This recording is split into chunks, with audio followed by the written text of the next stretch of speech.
বাবা, বাবা, আজ একটু মাংস কিনবে?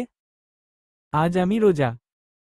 ছেলের মুখে এমন কথা শুনে হতভম্ব জামাল। কি উত্তর দেবে সে? যে ঘরে নুন আনতে পান্তা ফুরোয়, সে ঘরে মাংস জুটবে কি করে? 10 বছর বয়সী ছেলেটা যে কখনো আবদারও করেনি কিছু, আর আজ এমন একটা জিনিস চেয়ে বসল যা তার সামর্থ্যের বাইরে। এখনো ভুলিনি জামাল অতীতের সে কথা, যখন কি না পাড়ায় পাড়ায় ঘুরেছিল একটু টাকা ধার করতে, ঈদে বউ বাচ্চার মুখে একটু হাসি ফোটাবে বলে। কিন্তু কি নিষ্ঠুর এই সমাজের মানুষগুলো!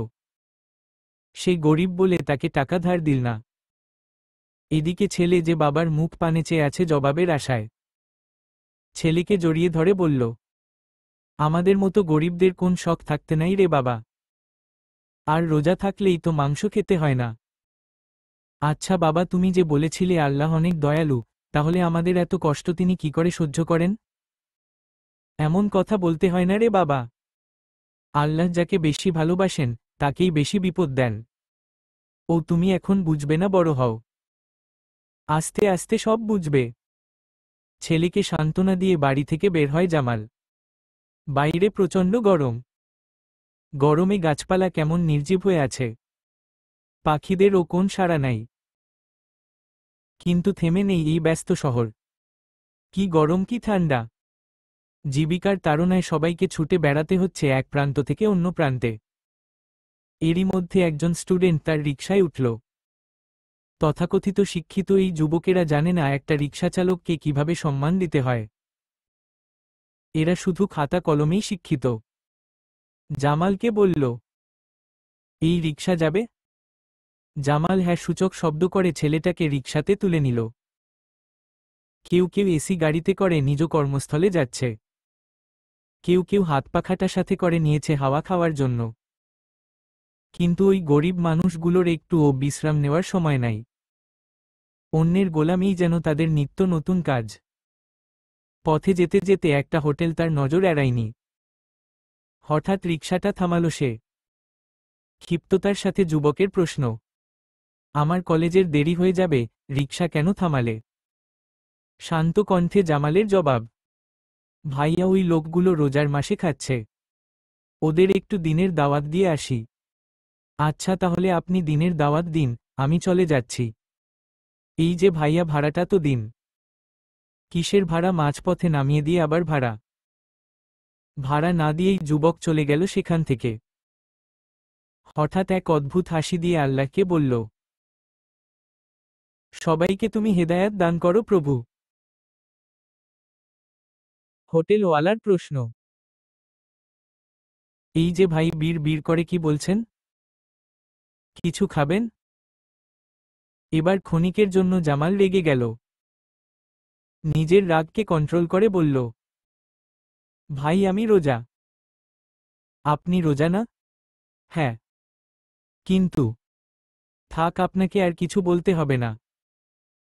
আচ্ছা, যারা আপনার এখানে নাস্তা করছে তারা কি মুসলিম? চেয়ার থেকে এক যুবক উঠে এসে বলল, আমাকে দেখে কি হিন্দু মনে হয়? তাহলে রমজানে নাস্তা কেন করছেন? আরে ভাই, এখন পড়াশোনার চাপ আছে, এত গরম কি করে রোজা রাখি? সামান্য গরমই সহ্য করতে পারছেন না ভাই? তাহলে জাহান্নামের আগুন কি করে সইবেন? দুনিয়ায় মাত্র জাহান্নামের আগুনের 70 ভাগের 1 ভাগ পাঠানো হয়েছে, আর তাতেই তো কাহেল হয়ে পড়েছেন। এই যে ভাই, আপনি এত লেকচার দিচ্ছেন। হাদিসে কি আছে রোজা না রাখার শাস্তি? হ্যাঁ অবশ্যই আছে। শুনুন তবে। যারা বিনা ভোরে সিয়াম ভঙ্গ করে তাদের শাস্তি কি হবে? তারা ভীষণ শাস্তির সম্মুখীন হবে। এক আবু উমামা রাই থেকে বর্ণিত, রাসূলুল্লাহ সাল্লাল্লাহু আলাইহি ওয়াসাল্লাম বলেন, একদিন আমি স্বপ্নে দেখলাম যে, একটি সম্প্রদায় উল্টোভাবে ঝুলছে। তাদের গালটি ফাড়া। তা থেকে রক্ত ঝরছে। আমি জিজ্ঞেস করলাম, এরা কারা? বলা হলো, এরা ওইসব ব্যক্তি যারা বিনা ভোরে রমজান মাসের সিয়াম ভঙ্গ করেছিল। সহিহ ইবনে খুজাইমাহ। যে ব্যক্তি রমাজানের এ মুবারক মাসেও আল্লাহকে রাজি করাতে পারল না, সে বড়ই দুর্ভাগা। ইবনে হিব্বান। যে ব্যক্তি শরীয়তি ওয়ার ছাড়া রমজান মাসে একটি রোজাও ছেড়ে দেবে, সে যদি এর বদলে সারা জীবনও সিয়াম পালন করে তবু তার পাপের খেসারত হবে না। বুখারী। জামালের কথা তাদের একটু ভাবালো বটে, কিন্তু তার কথার কোন উত্তর না দিয়েই বরং সেখান থেকে উঠে চলে গেল। এবার জামালের কথার তীর বিদ্ধ হল হোটেলওয়ালার দিকে। তাকে বলল, অন্যায় করা আর প্রশ্রয় দেওয়ার মধ্যে কোন পার্থক্য নাই? এই যে ভাই, আপনার জন্য ওই লোকগুলা চলে গেল, আমার টাকাও দিল না, আর আপনি এখনো লম্বা লম্বা লেকচার দিচ্ছেন কেন? এখান থেকে যান, নিজের কাজে যান। এসব ফালতু ডায়ালগ শোনার জন্য হোটেল খুলে বসিনি আমি। জামাল ভাবল, আমার দায়িত্ব তো আমি পালন করেছি, হেদায়াত আল্লাহর হাতে। নিশ্চয় তিনি হেদায়াত দান করবেন এই অবুঝ মানুষগুলোকে। ভাবতে ভাবতে এগোতে লাগে সে। পুরা রাস্তায় কোন প্যাসেঞ্জার পাই না সে। এখনো যে কোন টাকা আয় করতে পারল না। তরকারি কিনতে হবে, চাল, তেল আরো কত কি। পিছন থেকে একটা দাড়ি টুপিওয়ালা লোক তাকে ডাক দিয়ে বলল, ভাই যাবেন, একটু বস্তিতে যাব। এই পাঞ্জাবি টুপিওয়ালা লোকগুলোর হয়তো বড় বড় ডিগ্রি নেই, কিন্তু আছে মানুষকে সম্মান করার গুণ। তাই তারা যানবাহনের নাম ধরে জামালের মতো রিকশাচালকদের সম্বোধন করে না, যেটা আমাদের তথাকথিত শিক্ষিত যুবকেরা করে। বস্তির কথা শুনে একটু চিন্তায় পড়ল জামাল, কিন্তু তবুও কিছু না বলে লোকটাকে রিকশায় নিল। অনেক কথা হলো দুজনের মধ্যে। এতক্ষণ এ কথা বলে এটা বুঝতে বাকি রইল না জামালের লোকটা নিতান্ত ভালো মানুষ। অবশেষে অপেক্ষার প্রহর শেষ হয়ে বস্তিতে নামল লোকটা। বস্তিবাসীদের কষ্ট দেখে জামালের চোখের কোণাটা একটু ঝাপসা হয়ে উঠল। ভাবল, ইস, আমার যদি টাকা থাকতো, এদের একটু সাহায্য করতাম। লোকটা বস্তিবাসীদের হাতে কিছু টাকা তুলে দিল। লোকগুলো তা খুশি মনে নিয়ে নিল।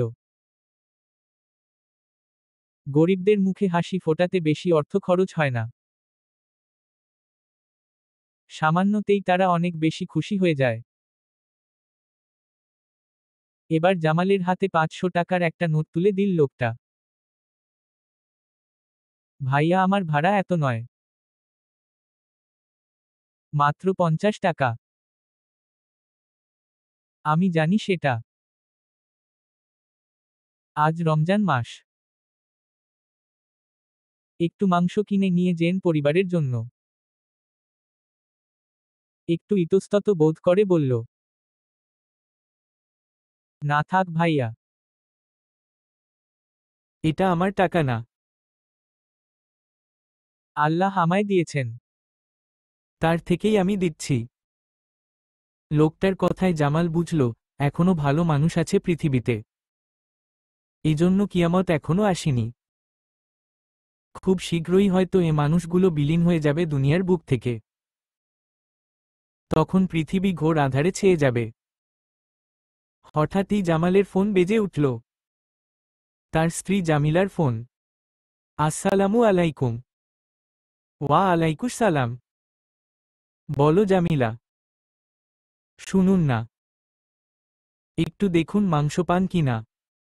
ছেলেটা আবারও নাছোড়। মাংস ছাড়া নাকি আজ সে ভাতই খাবে না। ওকে তো বোঝাতেও পারছি না। কি করবে বলুন, ছোট তো। পাশের বাড়িতে মাংস রান্না হচ্ছে দেখে আর ছেলেটাকে থামানো যাচ্ছে না। তুমি চিন্তা করো না জামিলা, টাকা জোগাড় হয়ে গেছে আলহামদুলিল্লাহ, বলে ফোনটা কেটে দিল জামাল। দোকানে গিয়ে দোকানদারের সাথে যেই কথা বলতে যাবে সেই একটা ছোট মেয়ে তার হাতটা টেনে ধরল। কাতর স্বরে বলল, কাকু, আমায় একটু টাকা দিবেন, আমার মায়ের ঔষধ কিনব। আমার বাবা নাই, মা খুব অসুস্থ, খুব জ্বর হয়েছে মায়ের, নিজেরই অবস্থা ভালো না, অন্যকে টাকা দিব কি করে। কি একটা মনে হলো জামালের, আর তারপর ইতাওবা করল এমন কথা বলার জন্য।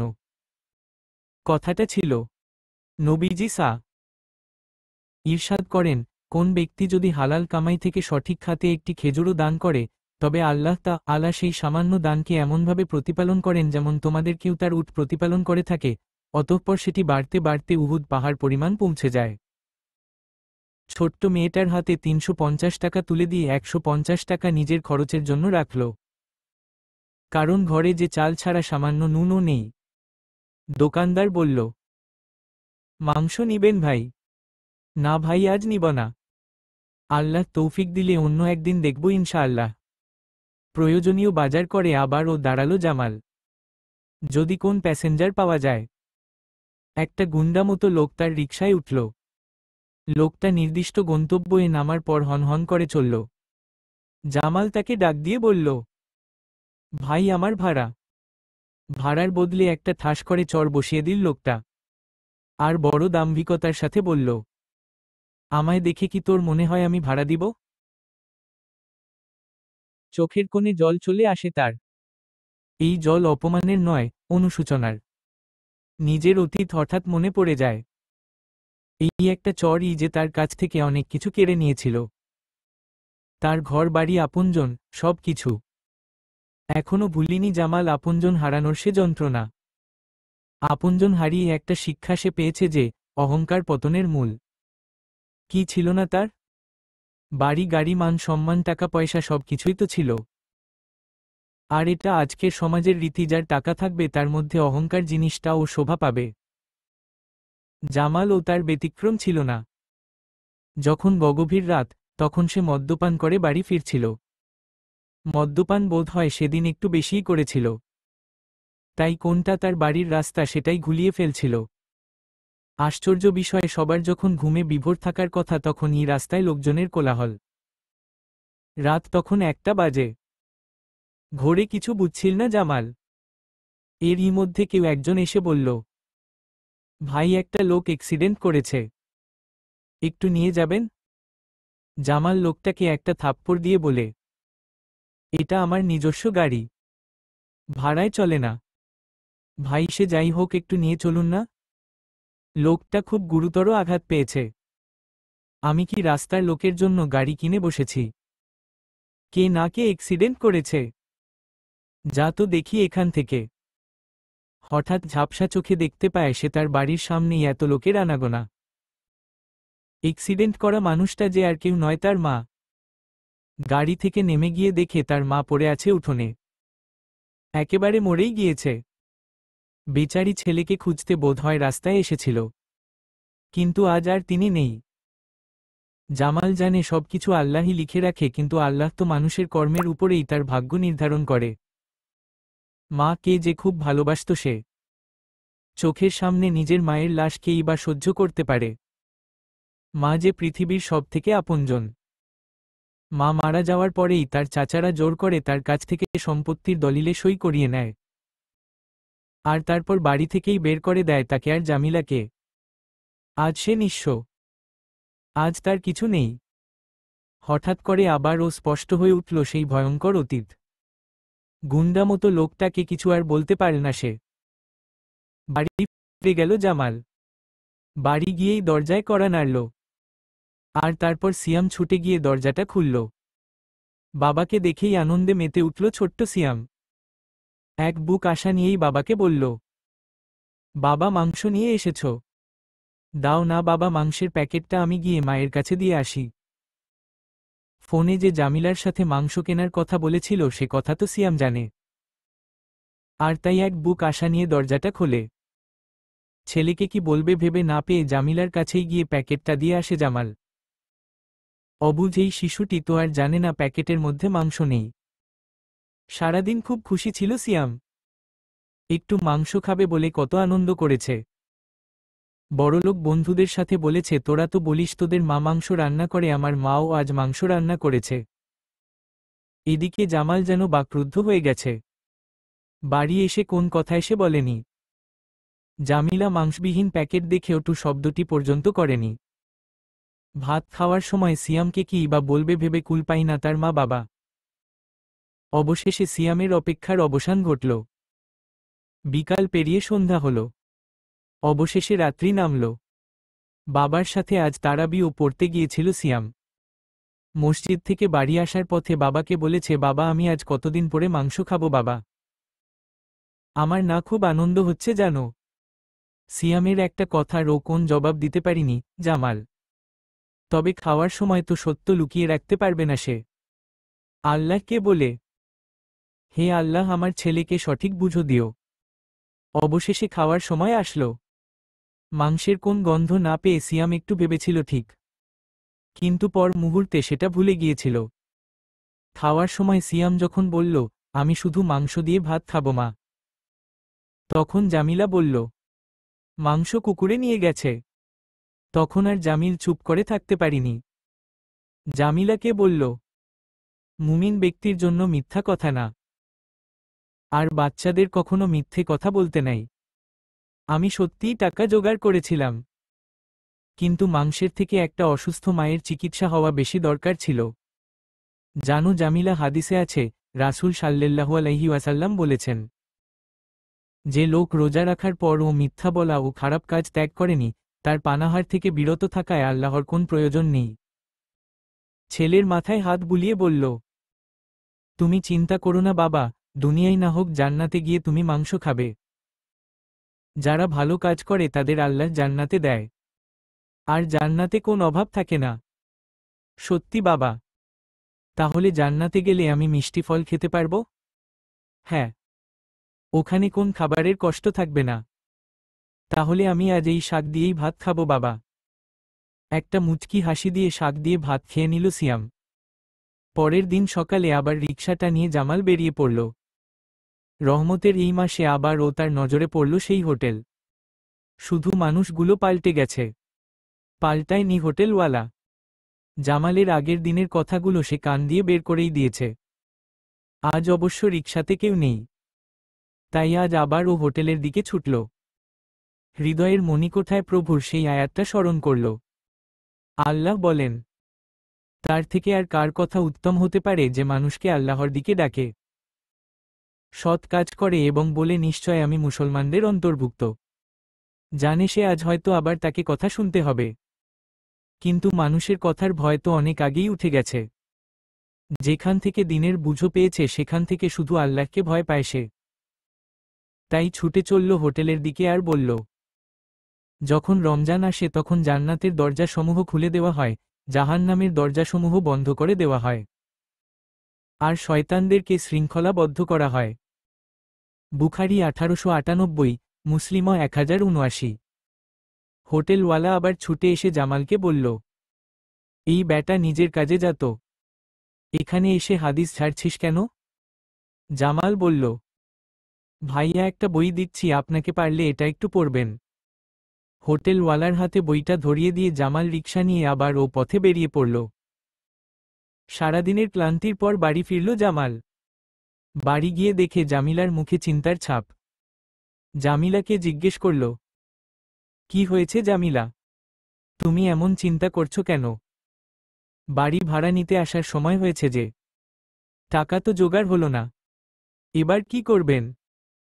জানি না, আল্লাহ কিছু একটা ব্যবস্থা করে দেবে, তুমি দেখো। দুজনের কথোপকথনের মধ্যেই হঠাৎ দরজায় কেউ কড়া নাড়ল। জামিলা ভয় পেয়ে যায়, ভাবে ভাড়া তো নিতে এসেছে, এবার কি হবে? জামাল ভয়ে ভয়ে এগিয়ে গেল দরজার দিকে। দরজা খুলে দেখে পাশের বাড়ির সবজি বিক্রেতা। একটা দীর্ঘশ্বাস ফেলে বলল, আলহামদুলিল্লাহ। সবজি বিক্রেতা হাতের থেকে একটা প্যাকেট জামালের হাতে তুলে দিয়ে বলল, আমার শ্বশুর বাড়ির থেকে কিছু ফল পাঠিয়েছে। এই নিন, আপনাকেও কিছু দিলাম। আপনারা ইফতারি করবেন। আধার যেমন আছে আলোও তেমন আছে। আর সমাজে খারাপ মানুষ যেমন আছে তেমনি ভালো মানুষও আছে। জামালের মতো রিকশাচালকদের সমাজের তথাকথিত উঁচু শ্রেণীর মানুষেরা হয়তো সম্মান করতে জানে না, কিন্তু যারা তার মতোই গরিব তারা জানে সম্মানসূচক শব্দটার মর্ম কতটুকু। তারা স্বার্থপর হয় না, নিজের যা আছে তাই দিয়ে অন্যের সাথে আনন্দ ভাগ করতে জানে। চোখের কোণে অশ্রু চলে আসে জামালের। এই তো এখনো মনে আছে, গত বছর একটু মসজিদে গিয়েছিল ইফতারি করতে। কেউ একজন বলেছিল, তুই তো সারা জীবনে কোনোদিন ইফতারি দিস না, তাহলে তুই ইফতারি করতে আসিস কেন? গরিব হলেও জামালের আত্মসম্মান বোধ অনেক বেশি। সেই কথা শুনে আর কখনো জামাল মসজিদে যায়নি। বাসায় ইফতার করেই মসজিদে যাই নামাজ পড়তে। কিন্তু যে সবজিওয়ালা সামান্য রোজগার করে সেই সবজিওয়ালার সহানুভূতি জামালকে আজ কাঁদায়। আল্লাহর কাছে প্রাণ ভরে দোয়া করে সবজিওয়ালার জন্য। এক মুহূর্তের জন্য বাড়ি ভাড়ার কথা মন থেকে মুছে যায় জামালের। আল্লাহর উপর তাওয়াক্কুল রেখেই নিজের কাজে মন দেয় সে। সিয়াম আজ বড্ড খুশি। যে কয়টা রোজা গেছে এত ফল তো কখনো দেখেনি তাই। কিছু সময়ের জন্য বাবার শেখানো রাসূল সাল্লাল্লাহু আলাইহি ওয়াসাল্লামের হাদিস সে ভুলে যায়। তাই ইফতারের সময় এলেই পেট ভরে ফল খেতে চাই ছোট্ট অবুঝ শিশুটি। ঠিক তখনই জামাল সিয়ামকে মনে করিয়ে দেয় রাসূল সাল্লাল্লাহু আলাইহি ওয়াসাল্লামের হাদিসটি। রাসূলুল্লাহ সাল্লাল্লাহু আলাইহি ওয়াসাল্লাম বলেন, আদম সন্তানের জন্য কয়েক লোকমা খাদ্য যথেষ্ট, যা দিয়ে সে তার কোমর সোজা রাখতে পারে ও আল্লাহর ইবাদত করতে পারে। এরপরেও যদি খেতে হয় তবে পেটের 3 ভাগের 1 ভাগ খাদ্য ও 1 ভাগ পানি দিয়ে ভরবে এবং 1 ভাগ খালি রাখবে শ্বাস প্রশ্বাসের জন্য।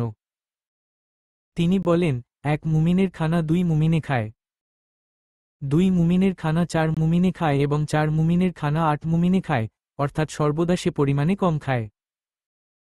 কেননা মুমিন 1 পেটে খায় ও কাফের 7 পেটে খায়, অর্থাৎ সে সর্বদা বেশি খায়। মাশাআল্লাহ, কি সুন্দর শিক্ষা! বাবার মুখ থেকে হাদিসটি শুনে সিয়াম অল্প করেই ফল খেয়ে নিল। প্রতিদিনের মতো জামাল সকাল হওয়ার সাথে সাথে রাস্তায় বেরিয়ে পড়ে জীবিকার তাড়নায়। আজ বোধ হয় একটু সকাল সকাল বেরিয়ে পড়েছে জামাল, তাই রাস্তা কেমন জনমানবশূন্য। অবশ্য এই শূন্যতা বেশিক্ষণের জন্য স্থায়ী হয়নি।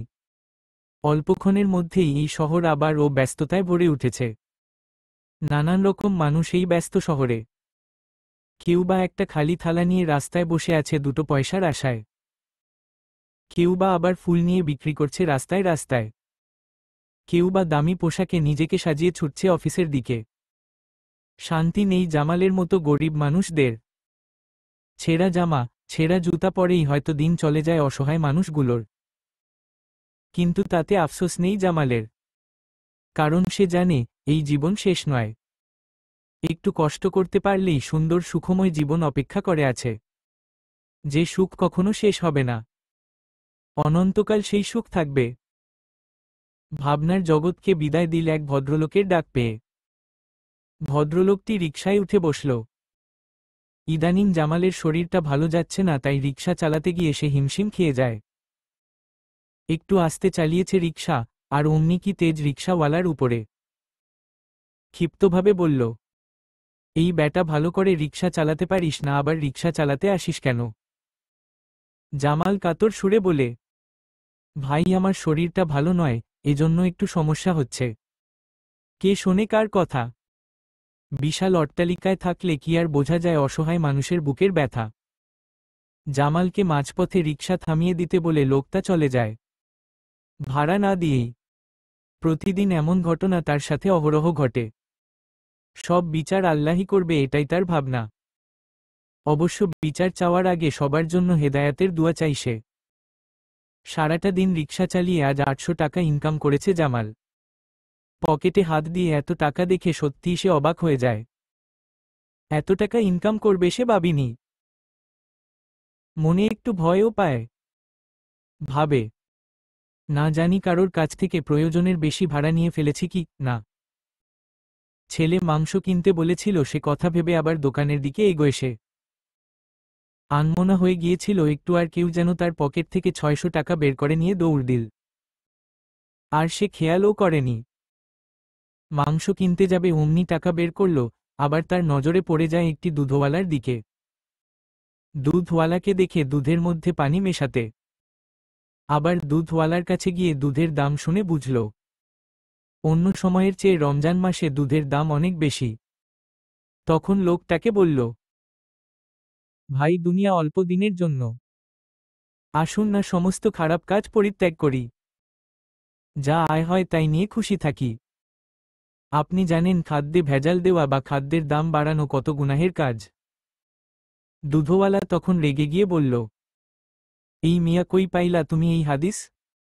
মুচকি হাসি দিয়ে তখন জামাল বলল, খাদ্যে ভেজাল দেওয়া ক্রেতার সাথে প্রতারণা করা।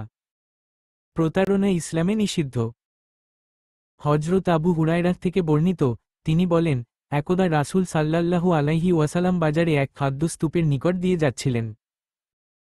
তিনি খাদ্যস্তূপের ভিতরে হাত প্রবেশ করিয়ে দেখলেন ভিতরেরগুলো ভিজা। তিনি খাদ্য বিক্রেতার নিকট জানতে চাইলেন, এটি কেমন কথা? সে বলল, বৃষ্টিতে ভিজে গেছে, হে আল্লাহর রাসূল। তদুত্তরে রাসূল সাল্লাল্লাহু আলাইহি ওয়াসাল্লাম বললেন, তাহলে তুমি খাদ্যগুলো উপরে রাখোনি কেন, যাতে মানুষ দেখতে পেত? অতঃপর নবী সাল্লাল্লাহু আলাইহি ওয়াসাল্লাম বললেন, যে ব্যক্তি প্রতারণা করবে সে আমার উম্মাত নয়। দুধওয়ালা কথাটা শোনার পরে বোধ হয় একটু অপ্রস্তুত হয়ে গেল। এমন কথা শোনার জন্য সে মোটেও প্রস্তুত ছিল না। দুধওয়ালা কোন কথা না বলেই সেখান থেকে চলে গেল। এদিকে জামাল মাংসের দোকানে গিয়ে পকেট থেকে ২০০ টাকা বের করল, অল্প করে মাংস কিনবে বলে। কিন্তু কেই বা জানে মাংসের বদলে তার কপালে অন্য কিছু অপেক্ষা করছে। টাকা বের করার পরে যখন দোকানদারের কাছে টাকাটা দিল, তখন দোকানদার বলল, টাকা না, কি জাল টাকা। সারাদিন রোদে গরমে পুড়ে যে টাকা আয় করেছে সে টাকা নাকি জাল। এমন কথা শোনার পর কেউই শান্ত থাকতে পারে না। অনেক কষ্টে ধৈর্য ধারণ করল জামাল। পকেটে হাত দিল অবশিষ্ট টাকা বের করার জন্য, কিন্তু না, পেল না। কখন যে টাকা চুরি হয়ে গেছে তা সে খেয়ালও করিনি। এবার দোকানদার জামালের দিকে জিজ্ঞাসু দৃষ্টিতে তাকায়। স্তব্ধ জামাল কি বলবে ভাষা খুঁজে পায় না। ঘরে সামান্য আটা ছাড়া কিছু নেই। বউ বাচ্চার মুখেই বা কি তুলে দিবে ভেবে পাই না সে। আচমকা দোকানদারের ধমকানিতে হুঁশ ফিরে আসে জামালের। দোকানদার বলে, কে কোথায় আছো? একে খুঁটির সাথে বাঁধো। জাল টাকার ব্যবসা করে। জামাল কান্নামাখা কণ্ঠে বলে, আমি জানি না কে দিল এই টাকা। আমি তো জাল টাকার ব্যবসা করি না, বিশ্বাস করুন। দুই একটা থাপ্পড় বেচারি জামালকে মারল দোকানদার। মুহূর্তের মধ্যে দোকানের সামনে লোক জড়ো হয়ে গেছে। দোকানও বেশি দূরে নয়। তাই জামিলা আর সিয়ামের কানে কারেন্টের মতো পৌঁছে গেল এসব খবর। জামিলা আর সিয়াম ছুটে এসে দেখে জামালকে খুঁটির সাথে বেঁধে রাখা হয়েছে। সিয়াম দোকানদারের পা ধরে বলে, কাকু, আমার বাবা ভালো মানুষ, বাবাকে ছেড়ে দিন না। ছোট্ট ছেলের কাকুতি মিনতি মন ভোলাতে পারে না নিষ্ঠুর মানুষগুলোর। কেউ বোধ হয় একজন পুলিশকেও খবর দিয়েছে। এবার হয়তো পুলিশ এসে জামালকে নিয়ে যাবে। ইতোমধ্যে পুলিশও চলে এসেছে জামালকে ধরবে বলে। অসহায় ছেলের কাকুতি মিনতি মন ভোলাতে পারে না পাষণ্ড এই মানুষগুলোর। জামিলার সামনেই জামালকে পুলিশ নিয়ে গেল। নিজের চোখের সামনে নিজের স্বামীকে পুলিশে নিয়ে যাওয়া এমন দৃশ্যকেই বা সহ্য করতে পারে? জামিলা স্তব্ধ হয়ে দাঁড়িয়ে পড়ল। আর সিয়াম কেঁদেই যাচ্ছে। ছোট ছেলে, সে কি আর জানে ধৈর্য ধরতে? রাস্তায় এত মানুষ, কেউ এগিয়ে এল না তার কান্না থামাতে। এদিকে জামিলা এসব দৃশ্য সহ্য করতে না পেরে ঘটনাস্থলেই অজ্ঞান হয়ে পড়ে যায়। অবশ্য এক যুবক একটা পানির পাত্র এগিয়ে দিল সিয়ামের কাছে। সিয়ামকে বলল তার মায়ের নিকাবটা খুলে চোখে মুখে পানি ছিটাতে। কিন্তু না, সিয়াম তা করল না। সে বলল, আমার বাবা বলেছে আল্লাহ প্রত্যেক মুসলিম নারীর উপর পর্দা ফরজ করেছেন। তাই আমার মা মুখ খুলবে না। সিয়ামের কথা শুনে পুরা মজলিস অট্ট হাসিতে ফেটে পড়ল। আর বলল, রিকশাওয়ালির আবার পর্দা, হা হা হা। এই কথা শুনে যুবক ছেলেটি রেগে গেল। বলল, থামুন, আপনারা মূর্খের ন্যায় হাসবেন না। আপনারা কাকে জেলে ঢুকালেন আপনারা জানেন কি? ওই লোকের অছিলায় আমি আমার বাবার সাথে ভালো ব্যবহার করি। ওই লোকের অছিলায় আমি দিনের বুঝো পেয়েছি। আমি একদিন হোটেলে বসে খাচ্ছিলাম। উনি আমার সামনে একটি হাদিস তুলে ধরেছিল। সেটা শোনার পর পরের দিনই রোজা ছিলাম। কি প্রশান্তিময় দিন ছিল সেটা। সেখান থেকে ইসলাম নিয়ে ঘাটাঘাটি করি আর হয়ে উঠি প্র্যাকটিসিং মুসলিম। আমার বাবা একজন দোকানদার যিনি আপনাদের সামনেই দণ্ডায়মান। ওনার সাথে কখনো ভালো ব্যবহার করিনি। করতাম কি করে? সর্বক্ষণ তো মদ পান করতাম। যখন জানতে পারি ওটা হারাম, ছেড়ে দিই তখন ওসব ছাইপাস খাওয়া। নিজের বাবাকে আপন করে নিই। আর আজ সেই বাবাই ওমন একটা লোককে জেলে পাঠিয়ে দিল। ছেলের কথা শুনে মাংসের দোকানদার চোখের জল সংবরণ করতে পারে না। সিয়ামের মাথায় হাত বুলিয়ে সিয়ামের কাছে কিছু টাকা দিয়ে বলল, যাও এই টাকা দিয়ে ঈদ মার্কেট করে নিও। আর একটা মাংসের প্যাকেটও দিল। সিয়াম টাকা নিলেও মাংস নেয়নি। যে মাংসের জন্য এতদিন অপেক্ষায় ছিল আজ সে মাংস নিল না। বলল, আমার বাবা যেদিন নিজে হাতে মাংস কিনে খাওয়াবে, যেদিন আমার বাবাকে আমার কাছে পাবো সেদিনই মাংস খাবো। এদিকে জামিলার জ্ঞান ফিরে আসলে জনে বাড়ি ফিরে গেল। শুরু হয়ে গেল আরও দুর্দিন। ঘরে শুধু আটা ছাড়া কিছু নেই। আর একটু নুন আছে। রুটি বানিয়ে দিল সিয়ামকে। খাওয়ার সময়, মা, কোন তরকারি নেই? শুধু রুটি কি করে খাবো? না বাবা। তাহলে তেলে ভেজে দাও না মা। তেলও নেই রে বাবা। তুমি ওটা খেয়ে নাও। ওই টাকা ও যে খরচ করতে পারবো না। ওটা দিয়ে যে মার্কেটই করতে বলেছে।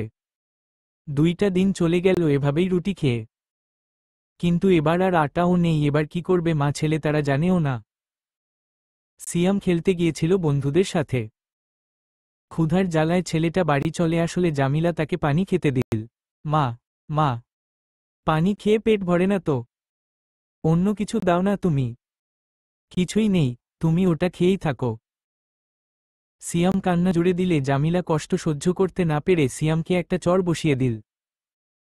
সিয়ামের কান্নার শব্দ আরও বেড়ে গেল। এবার সিয়ামকে বুকে জড়িয়ে ধরে বলল, আল্লাহর উপর ভরসা রাখো বাবা। তোমার বাবা যে সব সময় বলেছে বিপদে হতাশ হবে না কোনোদিন। দেখো আল্লাহ নিশ্চয় একটা ব্যবস্থা করে দিবেন। সিয়ামকে ঘুম পাড়িয়ে দিল অনেক কষ্টে জামিলা। রিকশাটার দিকে তাকিয়ে জামিলের বলা হাদিসটা মনে পড়ে যায় তার। যে ব্যক্তি কোন রোজাদারকে ইফতার করাবে সে তার সমপরিমাণ সওয়াব লাভ করবে, তাদের উভয়ের সওয়াব হতে বিন্দুমাত্র হ্রাস করা হবে না। জামালও যে কাউকে ইফতারি করাতে চেয়েছিল সামান্য কিছু দিয়ে, কিন্তু আজ সে নেই। জামালের স্মৃতি বারবার মনে পড়ে যাচ্ছে তার। জেলের মধ্যে স্বামী কেমন আছে তাও সে জানে না। কিভাবে বাকি দিনগুলা চলবে তাও সে জানে না। কিন্তু আল্লাহর উপর ভরসা হারায়নি সে। এক গ্লাস পানিতেই শাহরিয়ার ইফতারি করেই 2টা দিন চলে গেল জামিলার। এদিকে জামালকে জেলের মধ্যে রাতে খেতে দিল 2 টুকরা মাংস দিয়ে ভাত। মাংস দেখে চোখের কোণাটা ঝাপসা হয়ে উঠল। এই মাংসের জন্য কত কি হয়ে গেল। আর আজ সে নিজেই মাংস খাবে, নিজের ছেলেকে না দিয়ে। না তা কি করে হয়? কেউ একজন বলল, অনেকদিন পর আজ মাংস দিয়েছে, খেয়ে নাও ভাই। না ভাই আমি খাব না। আমার ছেলেটা অনেক দিন ধরে মাংস খেতে চেয়েছে। জানি না সে এখন কি খাচ্ছে। আমি মাংস খেতে পারবো না। অন্য কোন তরকারিও দিইনি। তাই সে লবণ দিয়ে ভাত মেখে খেয়ে নিল। এদিকে রাস্তায় সেই হোটেলওয়ালা, দুধওয়ালা, দোকানদার সবার মধ্যে নেমে আসলো শোকের ছাপ। নিজেদের ভুল বুঝতে পেরে যেন আরো বেশিই কষ্ট পাচ্ছে তারা। থানায় গিয়েছিল জামালকে ছাড়াতে, কিন্তু সাথে সাথে যে তাকে চালান করে দেওয়া হয়েছে। তাই কেউ নিজের কাজে মন বসাতে পারছে না। জামালের চিন্তাই যেন সবাইকে কাতর করে রেখেছে। আসলে এমনই হয়, মানুষ যখন নিজের ভুল বুঝতে পারে তখন অনেক দেরি হয়ে গেলে সে খুব কষ্ট পায়। রাতের আকাশে চাঁদ কেমন আলো ছড়াচ্ছে, কিন্তু জ্যোৎস্নার আলো জামিলার মনকে যেন আরো স্তব্ধ করে দিয়েছে। প্রতি মুহূর্তে জামালের স্মৃতি তাকে শান্তি দিচ্ছে না। না পারছে জেগে থাকতে, না পারছে দু চোখের পাতা এক করতে। রাজ্যের চিন্তা তার মাথায়। বাড়ি ভাড়া নিতে আসার সময়ও যে হয়ে আসলো, কিন্তু কাছে কোন টাকা নেই। 2000 টাকা কোথায় পাবে সে? পরদিন সকাল হতে না হতেই বাড়ির মালিক হাজির। টাকা নিতে এসেছে। জামিলা সব ঘটনা খুলে বলল, কিন্তু বাড়িওয়ালার মন ভরে না। এটাই স্বাভাবিক, যাদের বেশি আছে তাদের আরও চায়। সিয়ামের মায়াবী মুখ দেখেও একটু মায়া হয় না তার। সব জিনিসপত্র আর রিকশাটা বের করে দিল ঘর থেকে। শুনল না কারোর কথা। কোথায় যাবে এবার তারা? এই পৃথিবীতে তো যাওয়ার কোন জায়গা নেই তাদের। কি করবে এবার? সিয়াম রিকশাটা চালানো শিখেছিল কোনোভাবে, তাই সে রিকশা চালায়। কিন্তু এত ছোট ছেলে কতক্ষণ রিকশা চালাবে? জোর 5 মিনিট। তাই হলো 5 মিনিট রিকশা চালানোর পরই থমকে দাঁড়ায় সে। রাস্তায় বসে পড়ল তারা কিছুদূর যাওয়ার পরে। এদিকে জামাল ও জেল থেকে যেন কি করে ছাড়া পেয়ে গেল। সব আল্লাহর ইচ্ছা। জামাল বাড়ি ফিরে আসে জামিলাদের বাড়ি থেকে বের করার একদিন পর। বাড়ি এসে দেখে বাড়ি একটা বড় তালা ঝুলছে। জানালা দিয়ে দেখে তার ঘরে কিছু নেই। বিষয়টা আন্দাজ করে জামাল ওই স্থানেই বসে পড়ল। জানে না এবার ছেলে আর বউকে কোথায় পাবে। কি নিষ্ঠুর এই সমাজের মানুষগুলো। বাড়ি ভাড়া দিতে পারিনি বলে বাড়ি থেকেই বের করে দিল। জামাল পথ চলেছে আর জামিলা, সিয়াম ও পথ চলেছে অজানায়। আজ 28 রমজান। আজ তাদের মার্কেটে যাওয়ার কথা ছিল, কিন্তু ভাগ্যের কি নির্মম পরিহাস, মার্কেট করার যৎসামান্য টাকা থাকা সত্ত্বেও মার্কেট করার কোন মন মানসিকতা নেই তাদের। মুহূর্তের মধ্যে আকাশ ঘনকাল মেঘে ছেয়ে গেছে। ঝড় বৃষ্টি শুরু হয়েছে। কোথায় যাবে, কি করবে, কোনো ঠিকানা খুঁজে পায় না তারা। বাড়ি বাড়ি ঘুরে একটুও আশ্রয় খুঁজে পেল না তারা। কেই বা আশ্রয় দিবে এমন অসহায় গরিবদের? তাও আবার ঝড় বৃষ্টির সময়ে। এক বাড়ি গিয়েছিল তো চোর ছছড়া বলে তাড়িয়ে দিল। কেউ বা আবার বাচ্চা অপহরণকারী বলে ছেড়ে দিল। মাথা গোজার ঠাঁই পেল না একটুও কেউ। ঝড়ের আর্তনাদ মুহূর্তের মধ্যে থেমে গেল। কিন্তু পুরা শহর মুহূর্তের ঝড়ে লণ্ডভণ্ড হয়ে গেল। শিমুল গাছটির নিচে চাপা পড়ল সিয়াম। অসহায় মা ছেলেকে মাটিতে পড়ে যেতে দেখে খুব চিন্তায় পড়ে গেল। মাথা ফেটে রক্ত বেরোচ্ছে। বেরোবে না কেন, শিমুল গাছে যে কাটা থাকে। জ্ঞান হারিয়ে ফেলে সিয়াম। অতবর গাছ পড়ে যেতে দেখে 2-4 জন লোক এগিয়ে আসলো। যারা কিছুক্ষণ আগে তাদের ঘরে আশ্রয় দেয়নি তারাও ব্যাপার অনুমান করে ঘর থেকে বেরিয়ে গেল। এভাবে সবকিছু শেষ হলে জামিলা কি নিয়ে বাঁচবে? এমন বিপদে ধৈর্য ধারণ করা বড্ড কঠিন। কি জানি আকাশের দিকে তাকিয়ে নিজেকে সামলে নিল জামিলা। সাথে সাথে রাস্তায় লোকজন জড়ো হয়ে গিয়েছে। দূর থেকে এত লোকের ভিড় দেখে চমকে ওঠে জামাল। ভিড়ের মধ্যে অনেক কষ্টে ঢুকে পড়ে দেখে ছেলে পড়ে আছে। থমকে দাঁড়ায় জামাল, সামনে যেন আর পা চলে না তার। কেমন নির্বাক হয়ে যায় মুহূর্তের মধ্যে। চোখের সামনে হাজার ও স্মৃতি ভেসে ওঠে তার। কি করে সামলাবে নিজেকে? না, এটা হতে পারে না। এটা স্বপ্ন কেন হলো না? কেউ একজন বলে উঠল, একে হাসপাতালে নিয়ে কাজ নেই, এ তো মরে গেছে। খুব কষ্টের সাথে মুখ দিয়ে আওয়াজ বের করে বলে, ইন্নালিল্লাহি ওয়া ইন্না ইলাইহি রাজিউন। জামিলা ও জামাল জোরে কাঁদে না।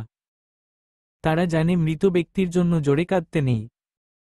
কিন্তু বুকের মধ্যে যে কষ্ট জমা পড়েছে সে কষ্ট কি করে সামলাবে তারা জানে না। কত স্বপ্ন ছিল মনের মধ্যে। সব স্বপ্ন নিমিষেই শেষ। ভেবেছিল ছেলেকে বড় একজন আলেম বানাবে আল্লাহর ইচ্ছায়। টাকার জন্য তাকে মাদ্রাসাতে দিতে পারিনি। জামিলা ঠিক করেছিল এবার তার কানের দুল বিক্রি করে একটা সেলাই মেশিন কিনবে, যাতে করে একটা আয়ের ব্যবস্থা হয়। কিন্তু এটা কি হলো? কি ভেবেছিল আর কি হলো? মৃত্যু যে কাউকে ছাড় দেয় না, কিন্তু আমরা দুনিয়ার চিন্তায় বেহুশ হয়ে যায়। ভাবি এখানেই আমাদের চিরবাসস্থান। জামিলা জামালকে দেখে নীরবে অশ্রু ঝরায়। জামিলার অশ্রুসিক্ত নয়ন জামালকে আরও ব্যথিত করে। হঠাৎ করে জামিলার চোখ পড়ে সিয়ামের দিকে, সিয়ামের হাত নাড়ানো তার চোখ এড়ায়নি। জনসমুখে জোরে চিৎকার দিয়ে বলে আল্লাহু আকবার। সিয়ামকে কোলে করে নিয়ে যায় হাসপাতালের দিকে। এভাবে তাকে দেখে সবাই একটু অবাক হয়ে যায়। জামিলা ও পিছন পিছন ছোটে, কিন্তু হাসপাতালে থেমে রইল চিকিৎসা, টাকার জন্য। শখের রিকশাটা বিক্রি করে দিল, সাথে জামিলার কানের দুলটাও। আজ শেষ রমজান। আজ তারা মার্কেটে গেল। বড় দোকান থেকে জামা কিনবে এমন সামর্থ্য যে তাদের নেই। রাস্তার একটা দোকান থেকেই জামা কিনবে এমন সময় তার নজরে পড়ল একটা ছোট ছেলের দিকে, যে ছেলেটা খুব কাঁদছিল। ছেলেটার কাছে গিয়ে বলল, তুমি কাঁদছ কেন? আমি জামা নেব, এরা কেউ আমায় জামা দেয় না। তোমার বাবা কি করে? আমার বাবা প্যারালাইজড হয়ে বসে আছে 5টা বছর। সে কথাও বলতে পারে না। আর আমার মা, সে তো অন্ধ। আমার বোন আর আমি হোটেলে খেটে খায়। আমার বোন আমার থেকেও ছোট। আমাদের যা টাকা হয় তা দিয়ে বাবার ঔষধ কিনতে গিয়েই শেষ হয়ে যায়। জামা কিনব কি করে? জামাল একটা কম জামা কিনে ছেলেটার হাতে দিলে ছেলেটা বলে, আমার জামা লাগবে না। আমি তো মা আর বাবার জন্য জামা কিনব। আমি আর বোন অন্যের জামা পরেই ঈদ করব। পুরানো জামা ভালো করে কেচে ঈদ করব। কিন্তু মার যে 2টা শাড়ি, একটা পরনে আর একটা থাকে। শাড়ি দুটা অনেক জায়গার থেকে ছেঁড়া। বাবার তো একটাই গেঞ্জি, একটা লুঙ্গি একটা গামছা। ছোট ছেলের কথা শুনে সব টাকা সে ছোট ছেলেটাকে দিয়ে দিল। ছেলেটা কি যে খুশি হলো। জামালের চোখ দিয়ে ঝোড়ো ঝোড়ো করে জল গড়িয়ে পড়ছে। আর দোকানদার তো এসব দৃশ্য দেখে নিজেই কেঁদে দিল। যা টাকা ছিল সেই টাকা নিয়েই দোকানদার সিয়ামের জন্য একটা জামা, আর ওই ছোট ছেলের পরিবারের সবার জন্য একটা করে জামা কিনে দিল। গরিবরা এমনই হয়, অল্পতে খুব খুশি হয় তারা। আর অন্যের মুখে হাসি ফুটিয়ে ও যে শান্তি লাগে। পথ চলতে চলতে জামাল দেখল সেই হোটেল, যেখান থেকে তাকে অপমান করা হয়েছিল। আজ দেখে সেখানে তাসবিহ টুপির দোকান দেওয়া আর বিভিন্ন ইসলামিক বই সাজানো। হোটেলওয়ালা ছুটে আসে জামালকে দেখে, আর তার হেদায়েতের গল্প শোনায়। হৃদয়ের গভীর থেকে শুকরিয়া জানায় আল্লাহর কাছে। হোটেল বন্ধ রেখে এমন কাজ করতে পেরে হোটেলওয়ালা ও যেন শান্তির নিঃশ্বাস ফেলে সে। ছেলের কাছে গিয়ে ঈদের জামা দিলে ছেলেটা তার খুব খুশি হয়। জামার নকশা নয়, জামা দেখেই সে খুশি। গরিবদের কাছে ঈদের নতুন জামা মানেই খুশি, তা সে যেমনই হোক না কেন। জামিলাকে কিছু দিতে পারিনি তাই একটু মনে মনে কষ্ট পায় সে। জামিলা অবশ্য সবকিছু হাসিমুখে মেনে নেয়। আস্তে আস্তে চলে আসে ঈদের দিন। এখনো মাথা গোজার কোন ঠাঁই পায়নি তারা। সকালে উঠেই জামালকে ডাক্তার যে কথা শোনালো তাতে জামাল স্তব্ধ হয়ে যায়। কারণ তার যে আর কিছু করার নেই। ডাক্তার বলে, এখনো 30,000 টাকা লাগবে, না হলে ছেলের চিকিৎসা হবে না। ঈদের নামাজ পড়ে কাজের সন্ধানে বের হয় সে। ঈদের দিন কি আর কাজ পাওয়া যায়? জামিলা আশায় থাকে, কিন্তু তারা আশা নিরাশা হয়ে গেল জামাল ঘরে ফিরলে। ছেলের দিকে তাকিয়ে তারা কাঁদতে থাকে। তারা জানে জীবন মৃত্যুর এই ট্রেন আল্লাহই নিয়ন্ত্রণ করার ক্ষমতা রাখে। ডাক্তার তো অশিলা মাত্র। হঠাৎ তার পিঠে যেন কেউ হাত দেয়। পিছন ফিরে তাকিয়ে দেখে তার আপন চাচা। এটা দেখে যেন সে নিজের চোখকেই বিশ্বাস করতে পারে না। জামালকে দেখে তাকে বুকে জড়িয়ে নিয়ে চোখের জল মুছতে থাকে। তার কাছে ক্ষমা চেয়ে নেয়, আর তারপর অপারেশনের টাকা ডাক্তারের হাতে তুলে দেয়। সাথে কেড়ে নেওয়া জমির দলিলও। নিজের ভুল বুঝতে পেরে আজ তিনি অনুতপ্ত। কিন্তু দলিল নিল না জামাল। বুক ভরা অভিমান যে তার চাচাকে ক্ষমা করে দিয়েছে। কিন্তু বলল, চাচা একটা কাগজ নিজের নামে করে আসলে কোন লাভ নেই। শুধু আমার যে বাড়ি ভাড়া বাকি আছে ওই টাকাটা একটু দিয়েন। আর বাড়ির এক কোণে আশ্রয় দিয়েন, তাহলেই হবে। কেউ একজন টিফিন বাটি থেকে 3 টুকরা মাংস এনে জামালের হতে দিল। মাংস দেখে যেন বুকটা তার আনন্দে ভরে উঠল। আল্লাহকে বলল, তোমার দরবারে হাজার ও শুকরিয়া আল্লাহ। রিজিকের মালিক তুমিই। ছেলের কাছে নিয়ে গেলে ছেলে 3 টুকরা নিল না। বাবা মা কেউ দিল। তারা খেতে না চাইলেও সিয়াম খাবে না বলে বায়না করাই খেয়ে নিল। ছোট এক টুকরা মাংস খেয়ে আজ সিয়াম বড্ড খুশি। আজ যেন পৃথিবীর সবথেকে সুখী মানুষ মনে হচ্ছে সিয়ামকে। জামাল আল্লাহর কাছে অনেক অনেক শুকরিয়া জানালো। রাতের অন্ধকারে লুকিয়ে নিজের রিপোর্টটা দেখে কেঁদে উঠল। যে রিপোর্টে লেখা আছে জামাল ক্যান্সারে আক্রান্ত।